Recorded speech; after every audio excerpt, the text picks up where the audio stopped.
Before we get into today's topic, I'd just like to say this video is proudly sponsored by FS Academy, and guess what? They've got a new range of mission packs available for Microsoft Flight Simulator for PC and Xbox users. Now prepare yourself for some very exhilarating situations that include emergency procedures and malfunctions, hazardous weather. You can even recreate the miracle on the Hudson. They also come with necessary charts, procedures, even a ground school to get you up and running. And don't forget, these missions are from a real world airline captain. Anyway, it's now time to get into today's video.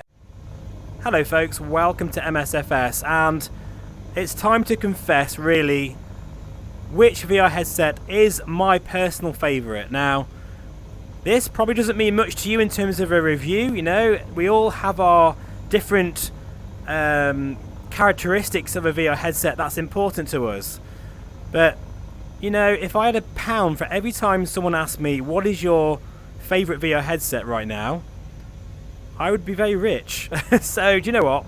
It's time to confess really, because for the past, say, couple of months, there's been so many different headsets that I've been trying, I didn't really know myself which one was my favourite.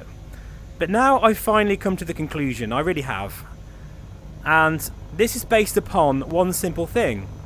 When I go flying in MSFS or DCS world, which headset do I pick up the most? Which is my main daily driver? Now, it's probably no surprise to you that since I am wearing it right now, it is the Pimax Crystal. Now, the reason being is simply because, for me personally, I favour image quality over anything else in VR.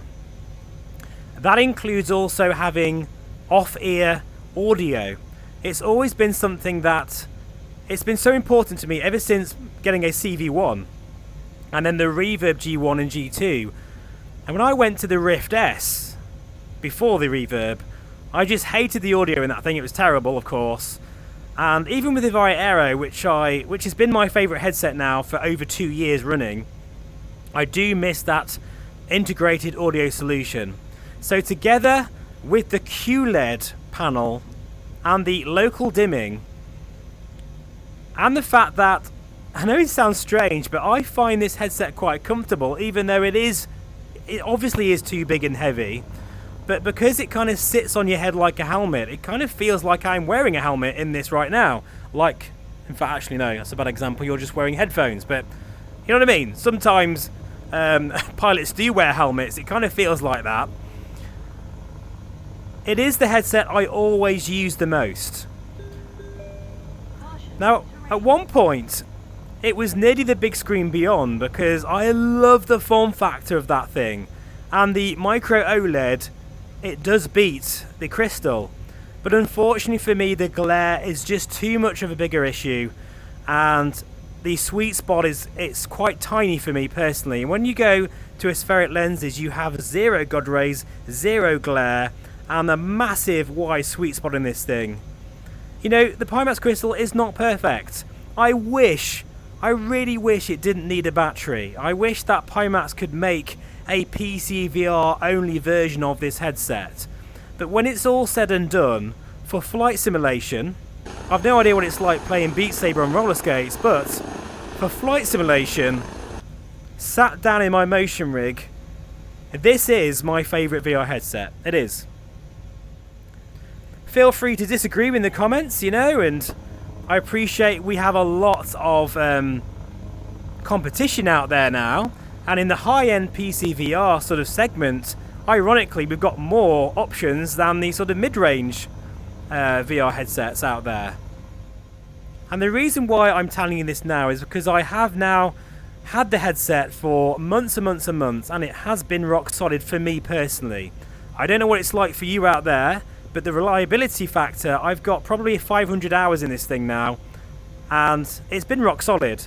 You know, I have had some issues with disconnections with the USB power hub. I think that's definitely an issue for this headset. I'd recommend getting your own, because the sort of included power hub is the source of many issues for people, and it's far from perfect. I'm not saying it is perfect. We don't have a perfect VR headset out there right now.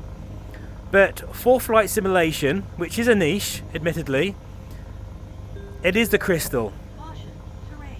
It really is. So there you are, folks. That is my opinion. Please let me know your thoughts in the comments below.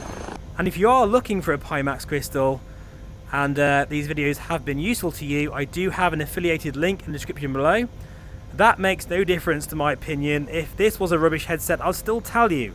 And in fact, I have told you about some pretty awful headsets in the past, including the DPE4 VR headset. Don't like that at all.